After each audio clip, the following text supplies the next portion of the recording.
Many people would say that Anna Nicole Smith was a symptom of a culture in decay. Very few people would have argued that she was a great talent or even a talent at all or a force for good in any conceivable way. But countless numbers of those very same people still tuned in to watch the train wreck that was her life on national television every week. Before she was a walking, slurring prime-time disaster show, and before she was even Anna Nicole Smith, she was Vicki Lynn Hogan, born in Texas on the 28th of November 1967.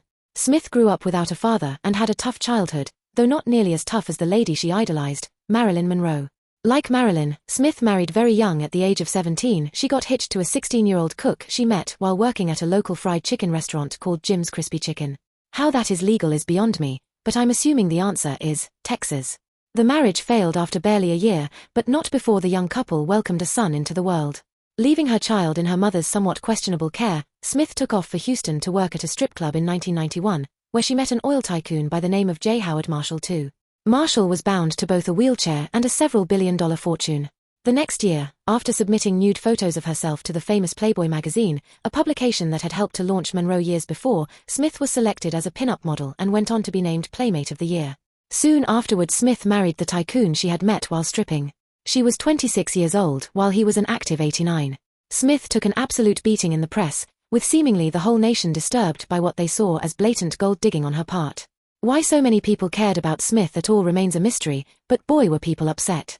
Smith maintained that she and her ancient husband were truly in love and that real love sees no age difference or some nonsense like that. Then immediately following the wedding, she went on her honeymoon to Greece while her husband did not, which did not help her case in any way. The couple also did not live together. Only a year later, Smith's oil baron husband passed away from an acute case of having been alive for 90 years, and that's when the fun really began. Following Marshall's death, Smith maintained she was promised a $500 million share of Marshall's spectacularly absurd wealth, but when his last will and testament was read, her name was nowhere to be found. Smith would spend the next decade in various courtrooms suing Marshall's son, E. Pierce Marshall, for what she felt she was owed. The fight somehow made it all the way to the United States Supreme Court in 2006, where Smith was granted some money, though the actual amount remains unclear. Somehow, for reasons surpassing any logic, in the middle of all of this, someone decided to put Smith's every waking moment on television. And this is where things truly got troubling. She was on the front lines of a new breed of celebrity, someone obsessed with fame despite having done nothing to earn it, someone famous for being famous. More mind-boggling though than her willing to trade in her privacy, dignity, and perhaps even her humanity, for the attention of strangers, is the millions and millions of those strangers who chose to spend their time caring about her. She was addicted to fame. In 2002, her absurd, shockingly sad life was recorded in the very high-rated reality show The Anna Nicole Smith Show.